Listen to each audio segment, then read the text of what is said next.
Ladies and gentlemen, boys and girls, welcome to the Parents Magazine YouTube show. With me is a very phenomenal and stunning woman, JOANNE. Karibu sana. Thank you so much, Jamvi. I'm delighted to be How here. are you feeling? Awesome. I'm feeling so excited. I can't wait for you to ask me the questions you have lined up.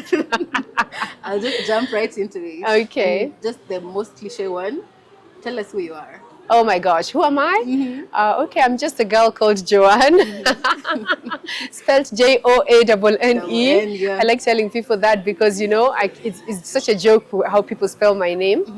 I would say that I really consider myself a woman who has been a mother, a wife, a sister, a girlfriend, and I think just phenomenally human, who just then went on to do business that has given me a bigger name. But for me, at the core of who I am, I'm just that simple woman who is at home with her family. Oh, Yeah. wow.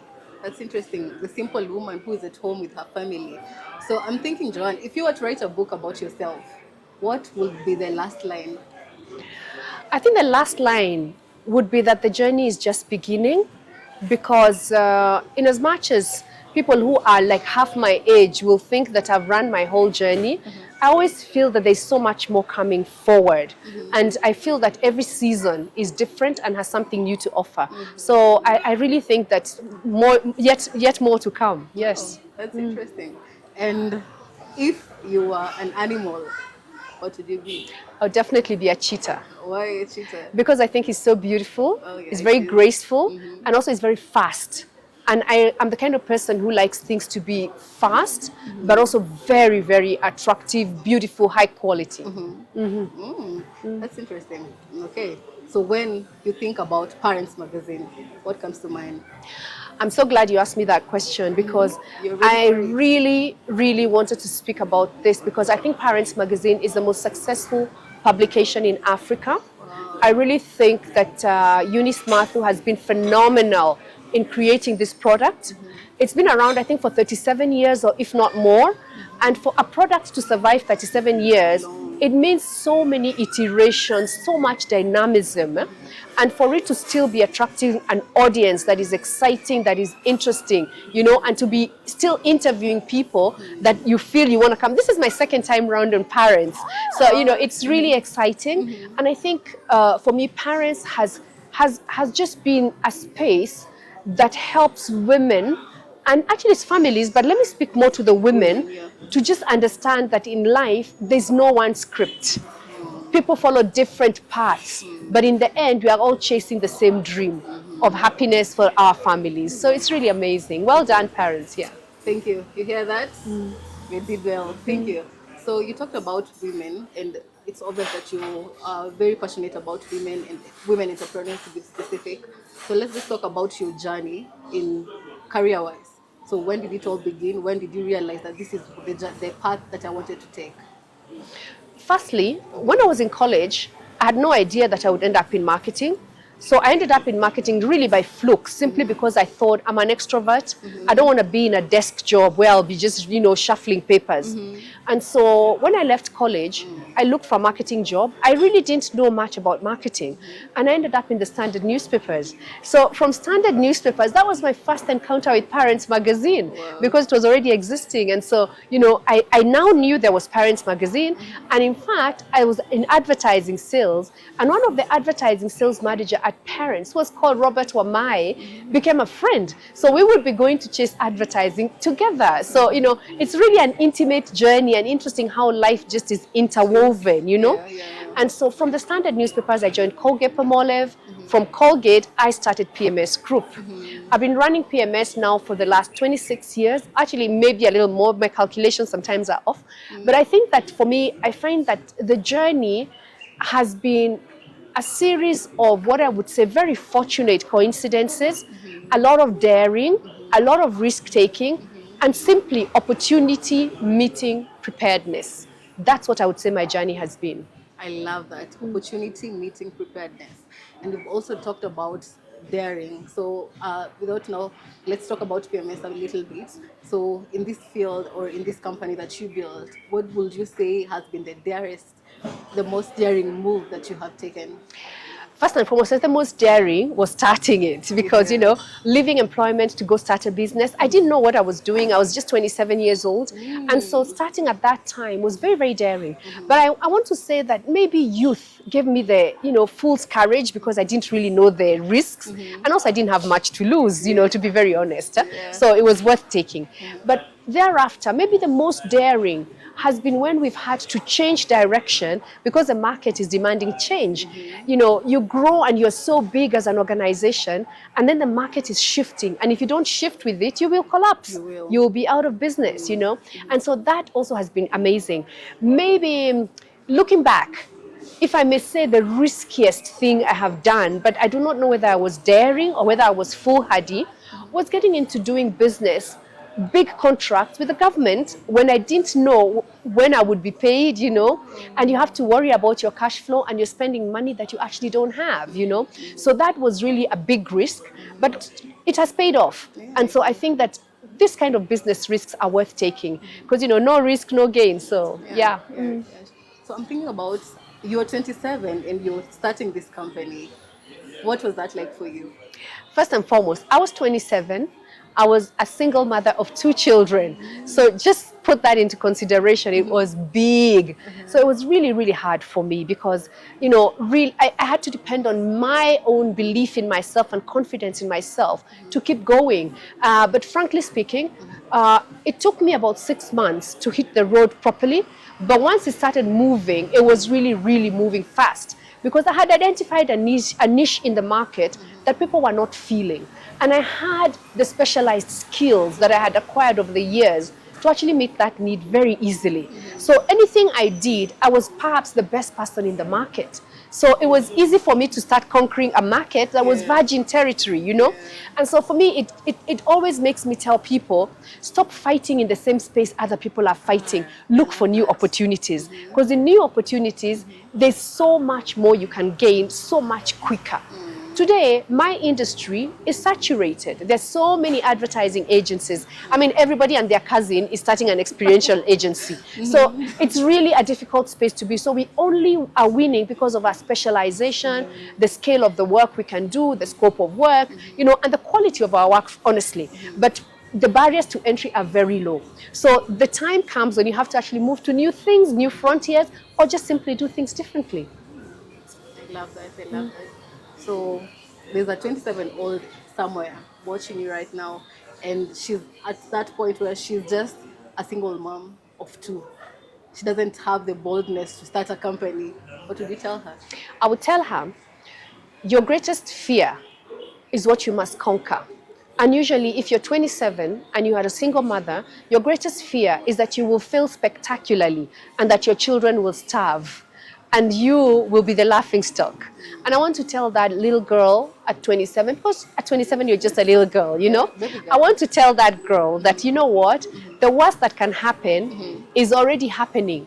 So just dare, you know, just dare. Because what's the worst that can happen is that you fail. And then what? You pick yourself up and you do something different. And the interesting thing about life is that there's always another path that you never imagined. So every time you try, it's an experiment. It will either succeed or it will fail. You don't know until you try. So why not try? And if it fails, at least you know that method doesn't work and you can try differently. You know, so I like to say that failure is success turned inside out, and success is failure turned inside out. So, you know, when you fail, you have a bigger opportunity to succeed than when you don't try at all. So always give it your shot. Shoot your shot. Don't sit back and then when you're 50, you're 70, you'll be saying, I wish. And the time has passed. Just do it, you know, just do it. Dare it, yes. Allow me to ask. So I know my audience will be doing the calculations. You started the business at 27 and the business has been there for 26 years and you look this young. What's the secret? Frankly speaking, I would say that number one is good genes, which I take no credit for, you know. But secondly, I would say it's really an attitude of gratitude. And I also go through life without carrying burdens. I'm those people who you wrong me, I move on. I forgive you very quickly and I move on because I don't have time for negative energy. I cannot handle negative energy. So I move on very quickly. I carry myself with a happy disposition. I do not like any angst. I like life to be happy. I like to create a happy environment. So anything that can give me Bad unhappiness, bad vibes, I want to move on as quickly as possible. Cut off. Yes, and I think that really helps me. I also say I live an active life, and you know, I dance, I have Oh, you fun. dance? I refuse to grow old because I think age is just a number. It is. Because the minute you tell yourself you're old is the minute you grow old. become old. So for me, I'm simply, once again, 35 years with very many years of experience. Yeah. Wow, I love that. So I'm also thinking in that line of 27, a single mom. Did you finally find love, and how did that go? Yes, and it's a beautiful story because, you know, as a single mother of 20, at 27, I was divorced by that time, you know. So you can imagine I'd already gone through the trauma of a relationship that doesn't work. And you know, we all start with the Cinderella mindset, you know. So when it doesn't work, you really feel bad. And for me, because my parents had actually warned me, oh, you're rushing. What's a rush, you know? It was really difficult. My pride was really battered, having to accept that I was wrong, you know, and that it wasn't working. In hindsight, I think we were both just too young. We simply weren't ready for the seriousness of a relationship of that magnitude and the responsibilities of parenting, which, you know, anybody who's a parent knows how tough it can be sometimes. You know, economically, socially, you're young, you know. So that didn't work. But then after that, I focused on building my career. I focused on raising my children. But then later on, I reached a place where I was settled and I now was focusing on me. And I realized I too needed somebody to love me, to care for me, and to fend for me. And I would just say God in his gracious mercy just dropped somebody from the skies because, you know, he just turned up at a house party and he fell for me, and we were married within a very short period of time, and we've been very happy. I really am happy. I'm very blessed that I found that person. And I want to tell anybody who's feeling like there's no hope, there is hope. And those stories women like telling each other, oh, they're no good men, there are good men. You just have to find them. Yeah, they're not perfect, but they're good They're men. good Yeah. men. So that's interesting. I think you're speaking to me. Oh, wow. I love that. So I just in much as love at this current time, in this current time, there's so many cases of femicide and women just being killed because they went to meet a man. They're just looking for love, or maybe not. But then there's so many cases of femicide. What will your take be on that? Actually, Jambi, that is a story that's really close to my heart. And I recently did a feature for Valentine's, that we should love, not actually kill for love, you know. And I feel it's very sad how it's being painted as if the girls are wrong to have been looking for love and that they're just gold diggers. I'm sorry, I don't think there's anybody who values money more than they value life. So they really, nobody would take that chance if they thought that they stood that kind of a risk. So for me, I think that first and foremost, it's girls learning to take care of themselves and prioritizing themselves, because you have to take care of you. Okay? So wherever you're going, who knows where you are? Who knows who you're with? Who knows this person? How much background check have you done before you commit to be in a private space with somebody you actually don't know, you know? So yes, there are guys who can really fool you, even over time. So I'm not going to blame the girls. But at the same time, I want to say, just be careful. Just be careful. Treat yourself as really precious, you know, really precious. The second thing is to say that legislation has to be put in place such that everybody knows that should you dare hurt anybody, whether girl or boy, the law is going to come down so heavy on you, and there's no way you're going to escape it. Because then that will deter anybody who's thinking of hurting any girl at any point, because they know what the risk is. And I feel that the case in point that we can use is, remember my dress, my choice? When President Uhuru stood up and gave a 15-year minimum imprisonment for somebody who tries to dare undress a woman, have you heard of it anymore?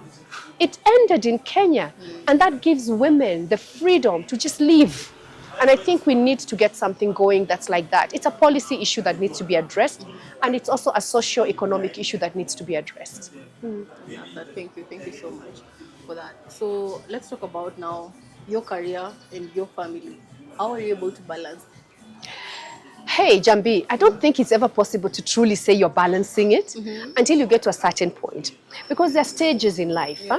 There's a stage where your business needs you literally 24 hours a day. Because remember, you don't have money to hire the right people.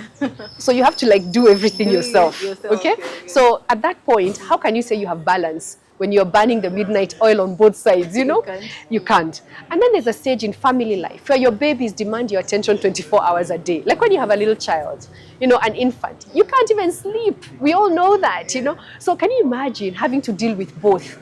You're literally burning out yourself because you're trying to give to your business, you're trying to give to your children, and who suffers is you.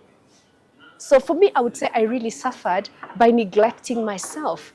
And when I look at photographs of myself years back, I look older than I look today because, man, I had no time to worry about looks. I was busy worrying about basic needs like food, clothing, shelter, you know. Very basic. So at that point, there's no balance. But then you move a step forward, the kids grow, the business gets established, and you have time for you, you know. And now you start creating a balance.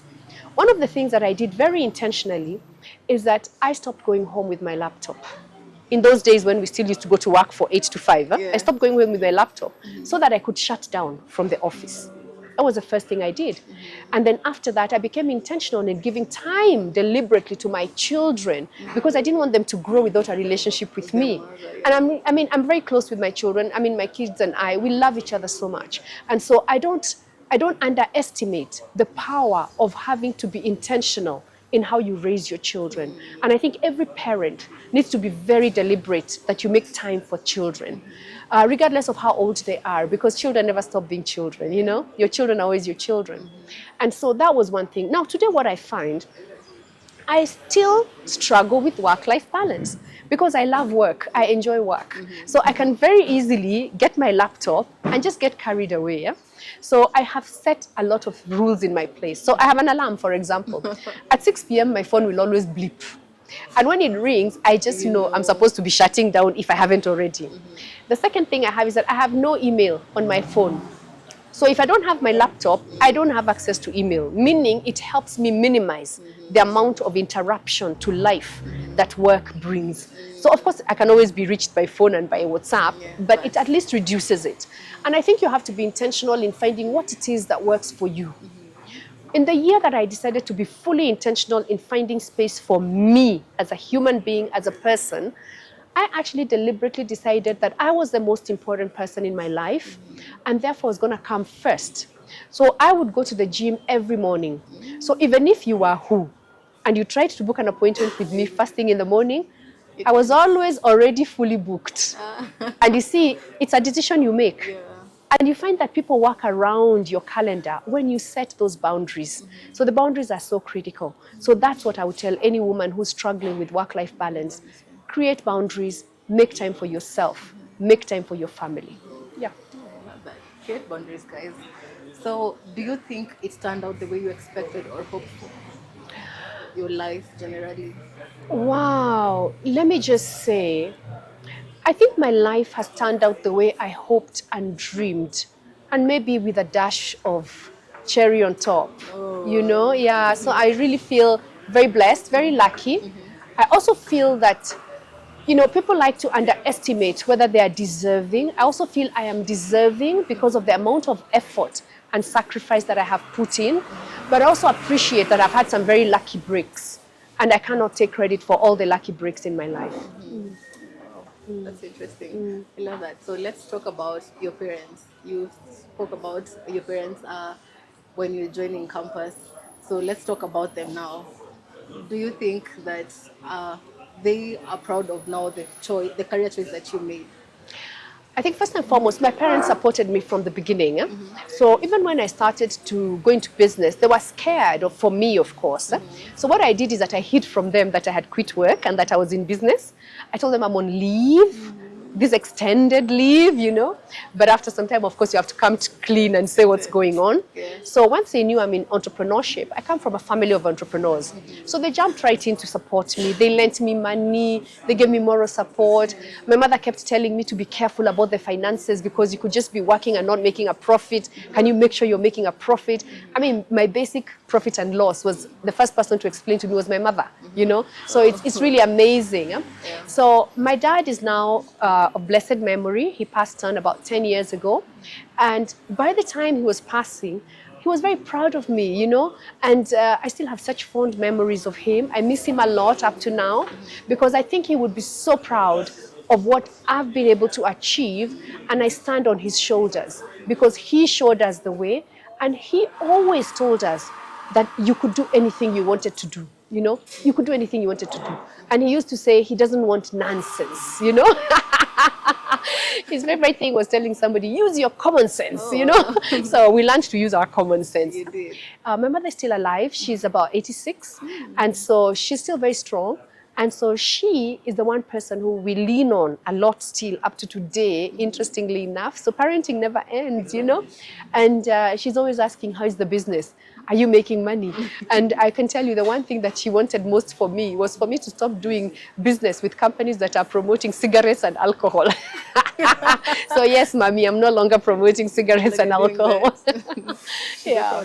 Do you think there's something that you took in your parenthood journey? Do you think there's something that you learned from them that you apply in your life? Yes. I would say the biggest lesson our parents taught us was to be unified as a family, to make time for each other as siblings, and to be very intentional about it. So they taught us to have family meetings. So we have a family meeting every month. And without fail, we attend. And if you don't attend, you have to have a good reason. Or now that we are old enough, you can be represented by your children, or, you know. So that means that the family never really stays very far apart. And I've tried to implement that in my parenting, making sure that as a blended family, we're able to still have that sense of community.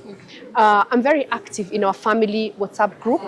Sometimes I'm the only one writing to myself and replying to myself, but I don't give up because I know that when I don't write, everybody calls me to ask me, Mom, are you okay? Why are you not writing? You know? So it's a way of communicating. They depend on it.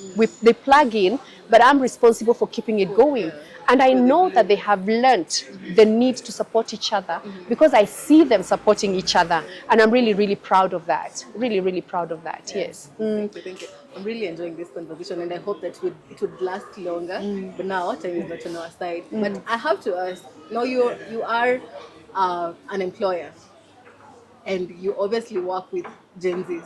What is your take on Gen Zs? I actually have no problem with Gen Z.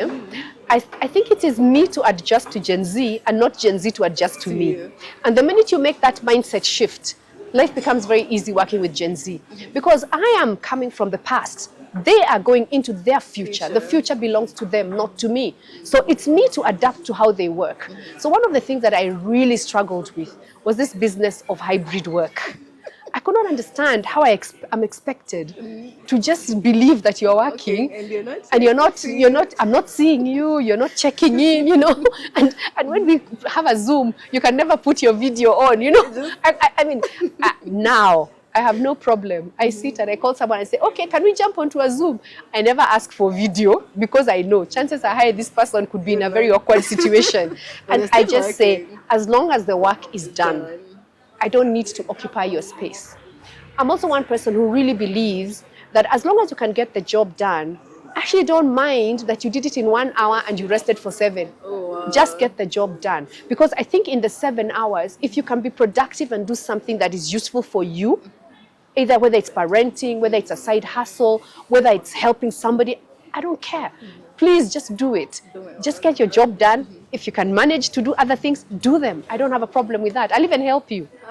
Germany. So I get on with Gen Z very well. I'm looking forward to Gen and Alpha. Hey, it's coming. It's coming. Yes. Thank you so much, Joanne, for your time. So before we close up, I just want you to address the 18-year-old Joanne. What would you want to tell her? The first thing I would want to tell Joanne at 18 is not to be in a hurry.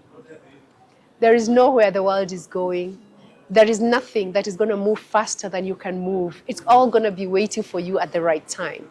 So don't be in a hurry. Take your space, take your time, and just know that you are deserving of everything and anything that you want and desire, and that it's going to come your way if you are deliberate in chasing it. It will come to you. I will also tell her to be brave because, as I always say, kimbele mbele huenda mbele. Shoot your shot. Don't wait back and be that wallflower. Stand out, stand up, and be counted. Be loud and proud. Yes, that's what I would tell Joanne. I wish I had my notebook. I'd take note of all that. But thank you so much for You're your very time. welcome. Thank you so much for your insights. You're an inspiration to most women out here, myself included. We look forward to more of Joanne and more of this glamour, and we're hoping to tap into that as well. Thank you so much. Thank you so much, Jab. It's been a pleasure, and I'm really, really honored to be able to share my thoughts, because I believe that if I can just help one person, I will have served my purpose. Thank you very much. Thank you.